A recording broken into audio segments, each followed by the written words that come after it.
ഇവിടെ ഇദ്ദേഹം ഒരു ആന്റണി ശരിയായിക്കൊണ്ടിരിക്കുമ്പോൾ പെട്ടെന്ന് കാല് വഴിക്ക് അദ്ദേഹം വീഴാൻ പോകും. ആ സമയത്ത് ആന്റണി പിടിച്ചുകൊണ്ടിരിക്കുന്ന സമയത്ത് കൈ നോക്കി ഫുള്ളായി വഴിക്ക് അദ്ദേഹം താഴെ വീഴുകയാണ്. അപ്പോഴാണ് വലിയൊരു ചുവന്ന നായയാണെങ്കിൽ വന്ന് നേരെ നോക്കി അദ്ദേഹത്തിന് ക്യാച്ച് പിടിച്ചു നോക്കി അദ്ദേഹത്തെ രക്ഷപ്പെടുത്തുന്നു. ഇതൊക്കെ കണ്ടുകൊണ്ടിരുന്ന ജനങ്ങളാണെങ്കിൽ വന്ന് ഈ നായയോട് നോക്കി നന്ദി പറയുകയാണ്. അത് സമയത്ത് നോക്കി വലിയ നായയുടെ ഫോട്ടോ ആണെങ്കിൽ ഓൺലൈൻ മൊത്തം നോക്കി ട്രെൻഡ് ആവാൻ തുടങ്ങുന്നു. അപ്പോഴാണ് ഇതുകൊണ്ട് സയന്റിസ്റ്റ് ആണെങ്കിൽ ഷോക്ക് ആയിട്ട് ഈ നായ വാണം പറഞ്ഞ് ആലോചിക്കുന്നത്.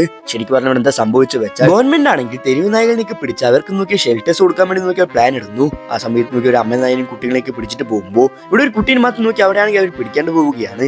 ആ സമയം നോക്കി കുട്ടിയാണെങ്കിൽ അമ്മ എവിടെയും പറഞ്ഞ് തപ്പിയിട്ട് ആദ്യമായി മനുഷ്യരുടെ ലോകത്തിലേക്ക് വരികയാണ്. അവിടെ നോക്കി കാറിനെ കണ്ട് ഇതാണെങ്കിൽ പേടിക്കുന്നു. റോഡ് ക്രോസ് എന്തെങ്കിലും നോക്കി നല്ലോണം കഷ്ടപ്പെടുകയാണ്. വിശപ്പ് മാറ്റാനായി പ്രാവിന്റെ എന്നൊക്കെ ഭക്ഷണം പിടുങ്ങി കഴിക്കുന്നു. അങ്ങനെയാണ് ഒരു ദിവസം പ്രാവിന്റെ പിടുങ്ങി കഴിക്കാൻ പോകുന്ന സമയത്ത് ഒരു വലിയ റിച്ചസ് മാൻ്റെ അടുത്ത് ഈ നായാണെങ്കിൽ കിട്ടുന്നത്. അദ്ദേഹം ഈ നായ്ക്കുട്ടീനെ നേരെ നോക്കി വീട്ടിൽ കൊണ്ടുപോയി വെക്കുന്നു. അവിടെയാണെങ്കിൽ നോക്കി കുറെ പെറ്റ്സ് കുറെ ആനിമൽസ് ഒക്കെ ഉണ്ട്.